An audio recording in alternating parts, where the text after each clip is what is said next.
So, good morning, good afternoon, good day. Just depends on where you are and when you are tuning into this broadcast.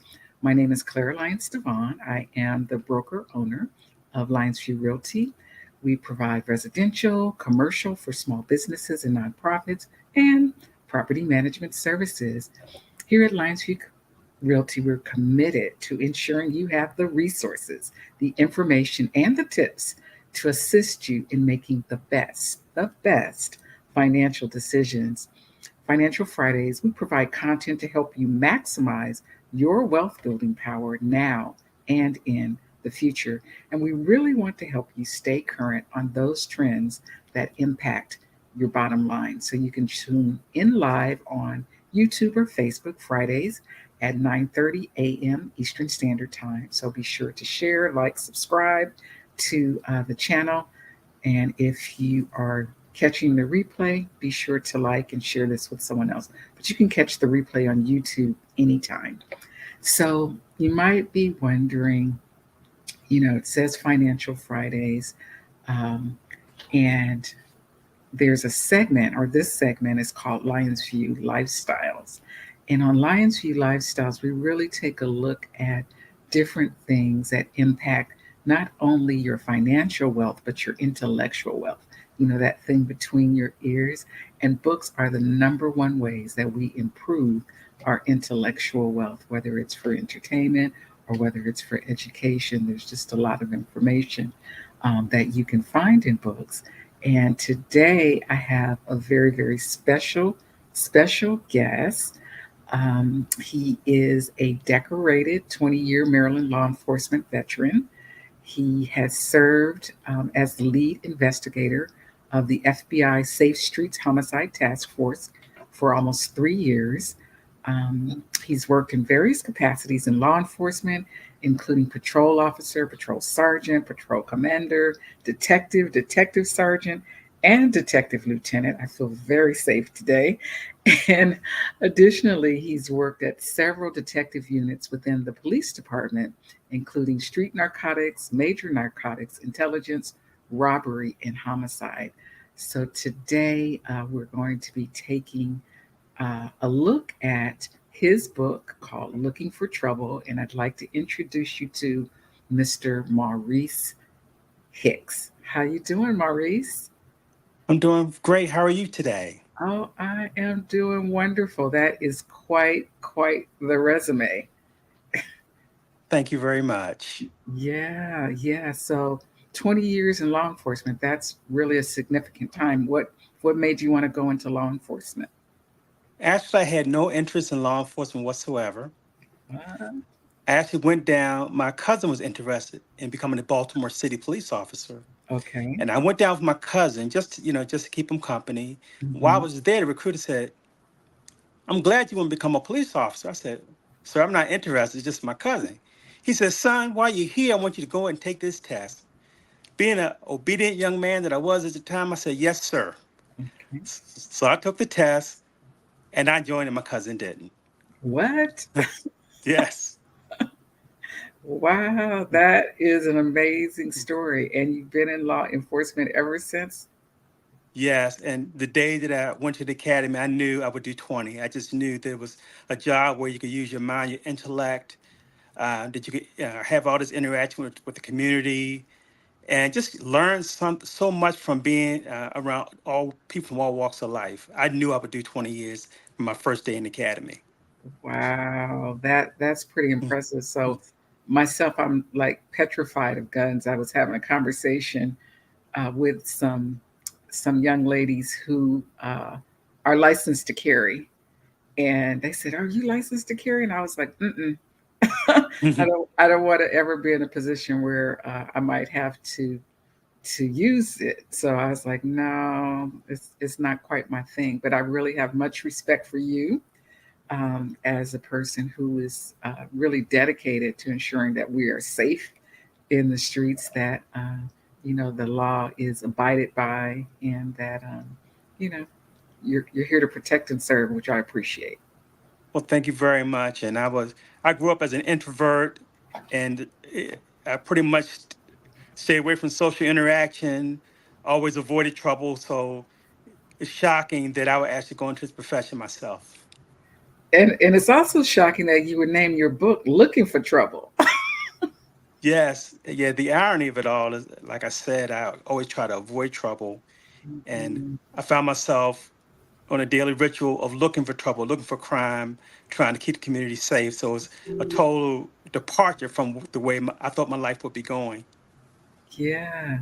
So what inspired you to, to become an author and to write this specific book, Looking for Trouble? Yes, I was teaching criminal justice classes, teaching criminal investigation at the University of Maryland Global Campus. And one of my favorite teaching techniques is the case studies method. Mhm. So I decided I want to give my students a realistic look of what it's really like to be a detective or be a patrol officer, have to make these last minute crucial decisions, about a case. So I decided to use some of my real life cases. Mhm. So, but what I did was I wouldn't tell them until the end that these were really cases there were actual cases and they were my cases. So at the end, after I boggled their mind, they're about to go crazy trying to make these quick decisions on these major cases. I said, by the way, this is a true story. And my students were like, oh my God, you mean these stories are true? You got to be kidding me. That would make an awesome book. And I heard it so many times. I've been teaching it for almost 24 years. I heard that so many times. I said, I've got to write this book. Wow, that's pretty interesting. So, in addition to everything else, you're an instructor. That's amazing. Yes, almost 24 years, been an adjunct associate professor. My goodness. Is there anything else you want to share with us that about yourself before we get into the book? The only other thing is that I've also tried my hand in acting. I've been to two acting schools, started in a Okay. commercial. So, yeah, so I've tried to get into the acting field as well. Okay. Okay. I could see you doing that. I could see that being something you'd be successful in as well. Pretty amazing. So you're an actor, you are an educator, you are a protector, a server of the community, and now you are an author. That's pretty amazing. So tell us a little bit more about Looking for Trouble. What is the book about? The book is a true crime memoir about my life growing up in the city of Baltimore. Uh, as an introvert, as I explained earlier, a person you would see with an encyclopedia when I was a kid on the porch with other people playing, or someone you would see at the library as a kid. So I always had my head buried in books. And I grew up kind of living, I would describe as under siege. A lot of drug dealers and a lot of other people involved in criminal activity. So we really couldn't, venture out like most people because of crime. And something happened when I was 11 years old that really touched me. And there was a group of individuals who were shooting up heroin in a garage across the street from where I live. And I had to see this almost every day. Mhm. And they were selling heroin, shooting up heroin. And one day, they decided to burglarize my neighbor's home, who was my mentor. So on the way back from burglarizing her home and taking the merchandise into this abandoned garage, one of the young men was about 15 years old. And he showed me a gun. Again, I was 11 years old. I was petrified. A few minutes later, my mentor came home. She asked me a critical question. She said, "Did you see anything?" Mhm. And I hesitated for a second. And I said, "No." Mhm. I said no because, you know, first of all, I was terrified because I was a child, and second of all, there was a code that was ingrained in us not to ever be a snitch. Mhm. And this is something that troubled me for years. So fast forward 10 years later, I'm walking foot patrol in O'Donnell Heights housing projects, and I run into a lady she's sitting in front of her home. She has her head down, and I can see she's troubled. Got this big smile on her face. How you doing, ma'am? And she's, I'm doing horrible. They just burglarized my home. So I said, okay, I'll take a report. I said, let me find out who's investigating the case. I said.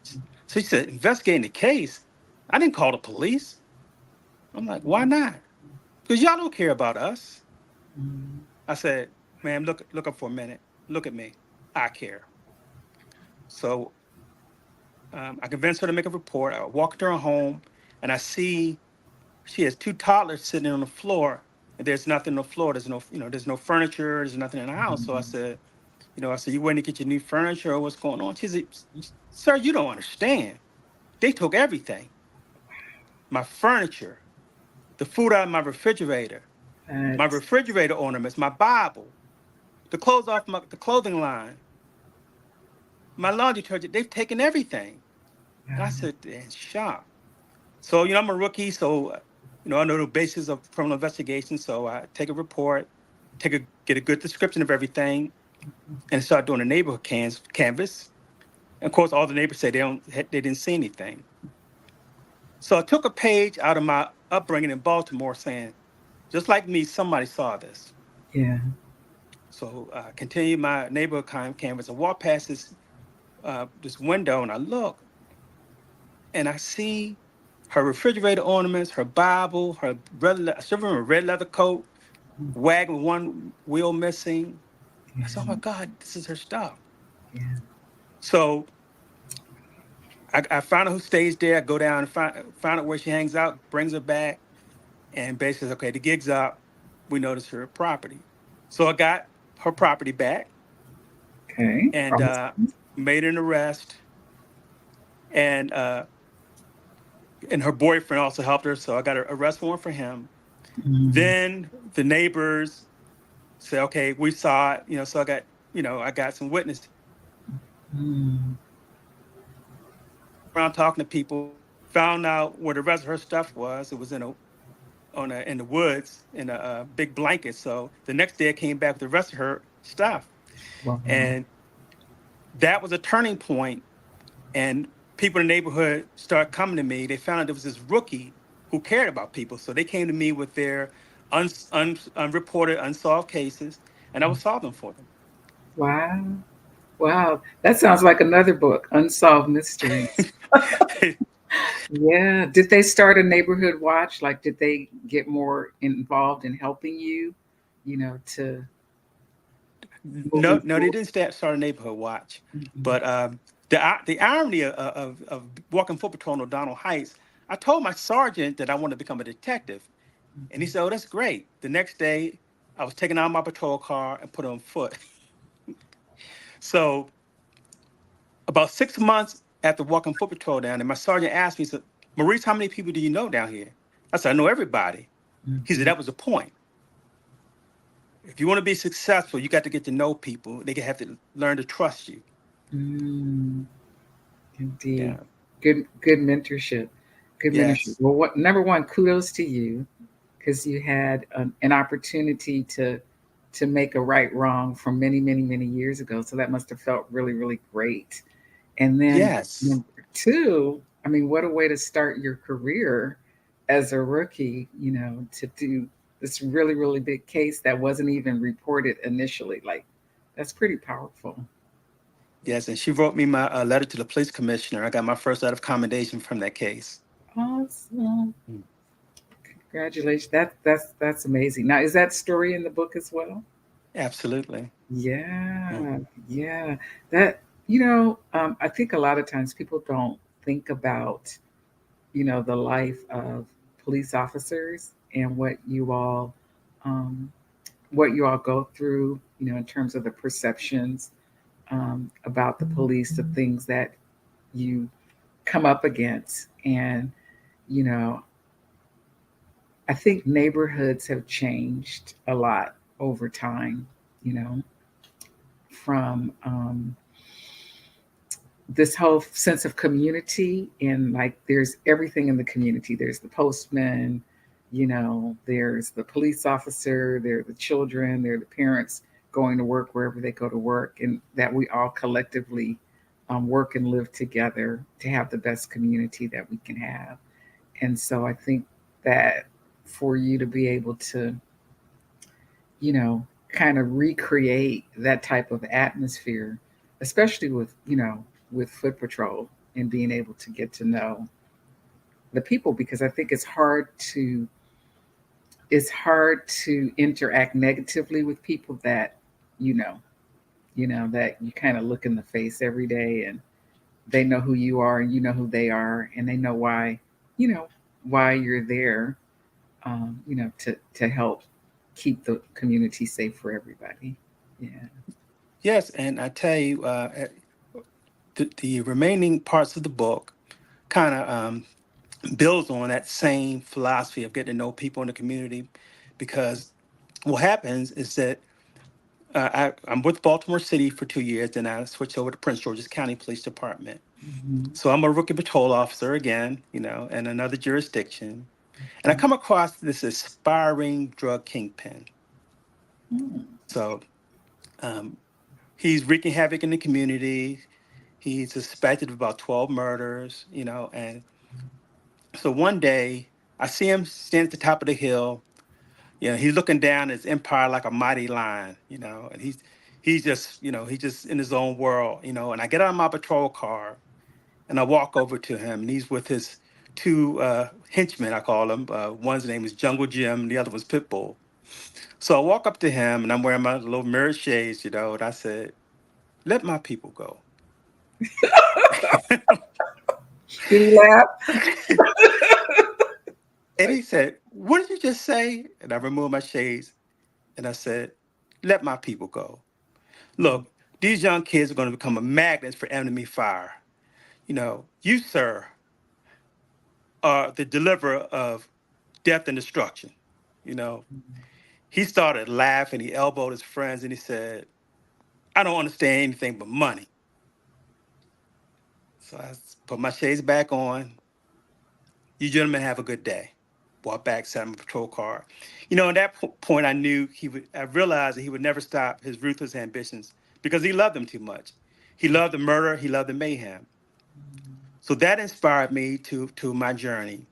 I would go from working street patrol to major narcotics to homicide and later to the FBI in a relentless pursuit of this individual. And it was a painful journey because along the way, these young men are being killed. And I know these kids. And some of them, I've talked to them saying, I remember one young kid, I said, you know, "Why are you out here in the middle of the day? You're supposed to be in school. Are you selling drugs?" And you know, he said, "I could have you kill Hicks." I'm like, "Whoa, son, look, listen to me, please. Listen very carefully. I know who you work for. And I know when you come up short, he's not going to send you a bill. He's not going to let you use mommy's Visa card. He's going to put out a hit on you." And that young man would eventually meet his demise. Mhm. So it's I go through this period where it's role strain. You're trying to discourage these young men from, you know, being in this man's clutches. I see these kids walking to school every day, and you know, uh, and I right up to them and say, "Hey, would it hurt you to grab a school book on the way to school?" I'm trying to, And I had this one young man say, "Hicks, I sell drugs because it's the only thing I know." I said, "Look, man, come on now. You're 16 years old. Give it a chance." So it's really a heartbreaking journey, and the book really talks about what I'm experiencing as I'm interacting with these young men and people in the community, people who had their children killed, and I make a personal commitment to try to bring these individuals to justice. And there's stories in there about single parents whose children have fallen into the vortex of drugs, some males, some females. And yeah, and it's really pulls at your heartstrings when you see what people in the community going through. So people think that police are just robots, that we don't have any feelings, but the opposite is true. These are very, very, very personal issues for me, and I take a personal commitment to try to make a difference in the quality of our citizens' lives. Indeed, indeed. So, if there was and I'm sure there are a lot of messages in the book, but if there's one thing that you want people really to take away after reading the book, what would that be? It would be that police officers go through enormous mental and emotional strain. We don't. It doesn't end when we leave. Did we have families? Did we? In my case, there was a serial rapist running around in my neighborhood, and I had to go out and look for him while I left my family, you know, uh, you know, alone. Yeah. So we go through a lot of stuff to try to provide a better quality of life for our citizens. We're members of the community, and many of us give our heart and soul to make the community safe. Yeah. Is there like a place or an organization for officers where you can kind of let down some of the Mhm. information, because I'm sure a lot of it is confidential, so you can't just talk to anybody about what's going on. But are there spaces or groups um, for officers to collectively support each other? Yes, Um, there are more now, but mm, I started police work in 1983, and it's come a long way because you know when officers go through post-traumatic stress back in the day, um, police officers would say, "Hey, they're cowards. We just didn't understand post-traumatic stress back then." mm, mm, So mm, I'm happy to say we've come a long way, and I really now just come to terms with the impact of what I experienced, in police work. I mean, you're seeing things almost on a daily basis can ruin someone emotionally for life. mm, mm. I Indeed. Yeah, indeed. So what would you say was the biggest challenge in writing, a book where you have to relive a lot of the experiences that you went through? Yeah, well, it was challenging because it was a trigger for some things. Because in addition to having a battle on the streets, there was a battle within the police department with people who didn't want to see me succeed. Mm, So a lot of people say this book's a very inspirational story. In fact, I would say if you like a good underdog story, this one's for you. okay.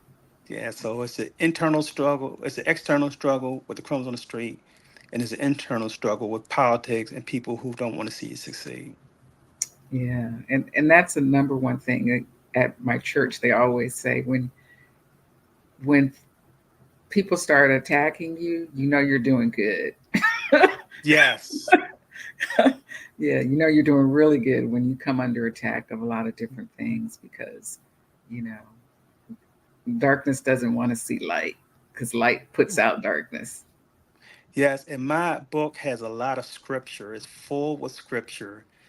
Pull on my faith Indeed. uh, to get me through insurmountable obstacles. And I've also referred to my grandfather, who spent most of his adult life in prison, who was my greatest mentor, who always told me, "Hey, do the right thing, trust in God, and you'll get through it." Indeed, indeed. I think those are really, really great words of inspiration for anyone, just in life in general. And also, if you put on your author hat, you know, had you written anything before, or what were some of the things that you bumped up against becoming an author? Well, I wrote a chapter in a criminal investigation book with a professor at the University of Maryland. That was my first time getting published. Uh-huh. But I loved English in high school. They selected me to write a letter to the president when I was in 11th grade. So I've always loved writing. Mhm. So yeah, so this was a great opportunity, and I've got the writing bug now. So that's all I want to do is write. Indeed, indeed. Authorship has this thing. So, what advice would you give to another author who's, say, writing a book for the first time? Like, what part of the process um, would you say, maybe you need to spend some time here? Oh, absolutely. We all have these wonderful stories. Hmm. And I would say, take the time to outline the things you've done in life, you know, the interesting story you've told people. And remember, you don't have to be a professional author to get published. You know, you have editors, and you have people can do line editing for you. So don't let that discourage you from writing your story. We all have amazing stories, and just you can just get some help. You know, but tell your story. Mhm. What you said, line editing, for somebody who doesn't know what that is. Yeah. So line editing um, basically helps you to put more details in your story. So, for instance, in my book, I had the suspect in his mind. He was a lion, and he was about to pounce on me. And the line editor said he's the alpha male lion. He thought he was the alpha male lion. So they help you to kind of explain your story in greater detail, help you lead in, you Mm, know, like for instance, the darkness of the alley engulfed me as I was chasing them down the alley. You know, I had a great story, but that little bit helped jazz the story up. The darkness of the alley engulfed me. gotcha, gotcha. So they help expand, um, yeah, the imagery too, because just Yes. from the two, I got a whole image from what you were saying. So thank you for that advice, because a lot of times, um, people tell their stories, and sometimes they're humorous, sometimes they're flat, and sometimes they're very very poignant. They have a really, like, they hit you over the head with a fact, right? So being able Yes. to express it in different ways that give people different types of emotions, is really really important in the author process. So thank you for sharing that. So if you were to give someone kind of advice, who says, okay, I think I want to do this writing thing, um, what would you say to them, besides write your story? Let's say they're not writing a memoir. Maybe they're writing a different type of book. Because you said you wrote a book for the criminal justice. That's a whole different type of book. Yes. Yes. Yeah. Um, I would say the first thing I would say is don't let anyone discourage you, Okay. because people want to tell you that you can't do it. Nobody will listen. Nobody read it.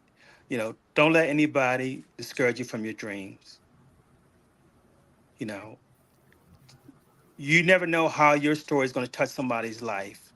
I have police officers, wives, emailing me saying I was married to my husband for 15 years and never knew he went through this. So you just never know how your story is going to impact somebody's life. Yeah. Indeed, indeed. I think that's really, really true. One of the another person said to me, somebody is waiting for your testimony. They're waiting for what you have to share, and it's only you can share it because it's your experience, in the way that you share it. It's unique to you, just like burgers. A burger is a burger, but there's all different kinds of burgers. From Yes. different places, and people want different things. So yeah. Yeah. And sometimes people think that their experience that they're the only person that goes through that. But that's not true. You find out, people go through some of the same things that we go through. Yeah, yeah. And not only go through it, but come out of it. You know. Yes. So like, if you hadn't shared your bio and your background, I never would have pegged you for a police officer.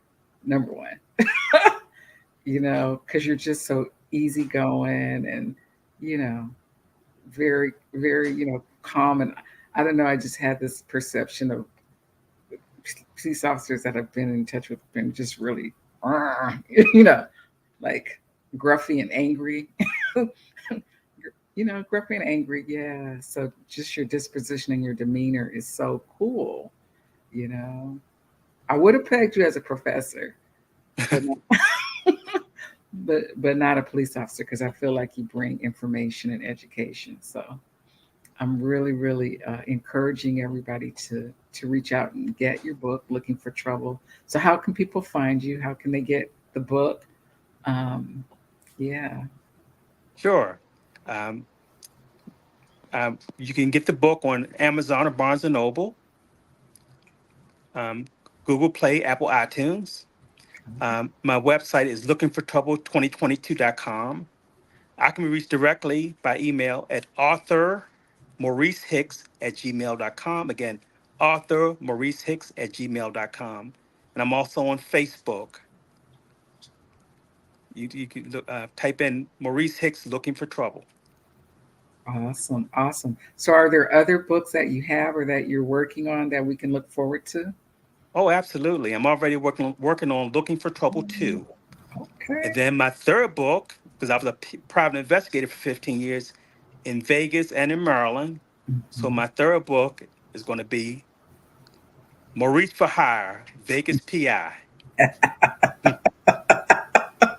I can see you like that one. I'm looking forward to that one. Thank you. Yes, Maurice for hire. I love it. I Mm. love it. That is awesome. Anything else that you'd like to share before we wrap up? I just want to say, if you enjoy a good, inspiring book, you like a good underdog story, seeing someone that's basically a Steve Urkel working undercover, working narcotics with interacting with Jamaican posse and, you know, other high profile drug dealers and drug smugglers, get a copy of the book. Looking for trouble. Indeed, indeed. So I know you're probably trying to get this. You know, you could play the main character in the movie. Have you tried to put it out there to see if you can get the screenplay written and you know Yes, I have some feelers out. A lot of people tell me after reading the book, Maurice, you got to float this to make a great movie. People say this is a cross between the HBO series The Wire and New Jack City. I heard that so many times. nice, nice. I could see it. I could really see that happening. So much success to you. I'm really, really exciting on what's coming next from author Maurice Hicks, and I appreciate you taking the time to chat with us today, to share about yourself, and also to share about the book. So for those of you who are listening today, even if you're watching the replay, I just want to say thank you for tuning in.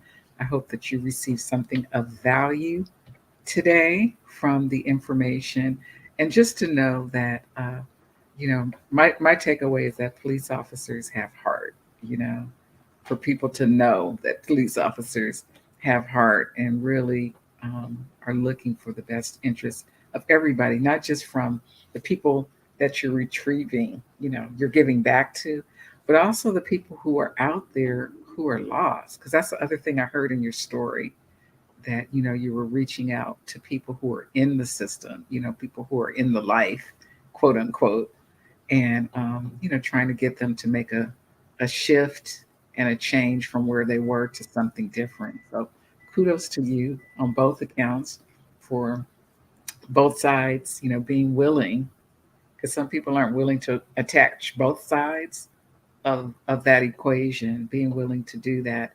And now also for sharing your stories in a way that people can get it, that it's entertaining. And I look forward to the movie, and I look forward to the sequel books as they come out. So thank you. Thank you very much for joining us today. And to those of you who are listening, this is Financial Fridays. We air live on Fridays, 9:30 a.m. Eastern Standard Time. My name is Clara Lyons-DeVaughn. You can find Financial Fridays on Facebook or YouTube. And until the next time, keep living your best, your best. Keep living your best life. Thank you. Thanks, Maurice. I appreciate you. Thank you very much for having me.